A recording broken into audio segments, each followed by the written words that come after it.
Face à la presse nationale et internationale, les responsables des structures et organismes de gestion du domaine aéroportuaire et la tutelle, le ministère des Transports, ont affiché leur solidarité.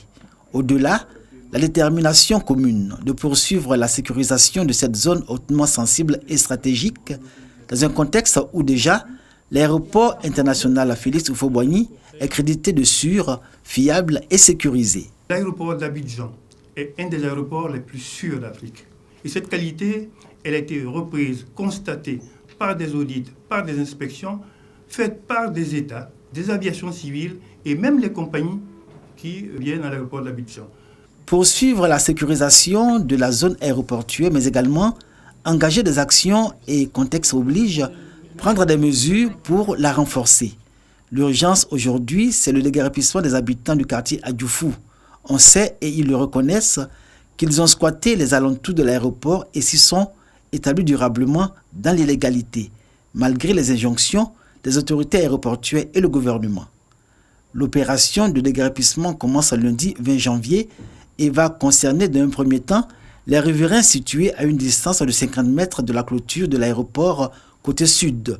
Ils auront 45 jours pour quitter le site et les écoles resteront ouvertes jusqu'au terme de l'année scolaire. Une seconde phase débute début mars et concerne un périmètre de 200 mètres à partir de la clôture de l'aéroport. C'est une concession qui leur est faite à la demande du gouvernement dans un souci d'humanité. Il s'agit d'une mesure qui sera sans appel. Nous avons une responsabilité non seulement vis-à-vis de nos populations, mais aussi vis-à-vis de tous les partenaires qui nous font le plaisir et le bonheur d'être ici. Ce sont les compagnies aériennes et tous les touristes que nous accueillons, pour les rassurer, pour dire que l'aéroport de Côte d'Ivoire, l'aéroport international Félix Houphouët-Boigny, est un aéroport sécurisé. Depuis l'histoire du train de l'avion, les barbelés sur la clôture de l'aéroport et les patrouilles de gendarmes ont été renforcés. Des détecteurs de présence électronique ont été installés et une mesure conservatoire a été prise, l'acquisition de 2 véhicules vigie.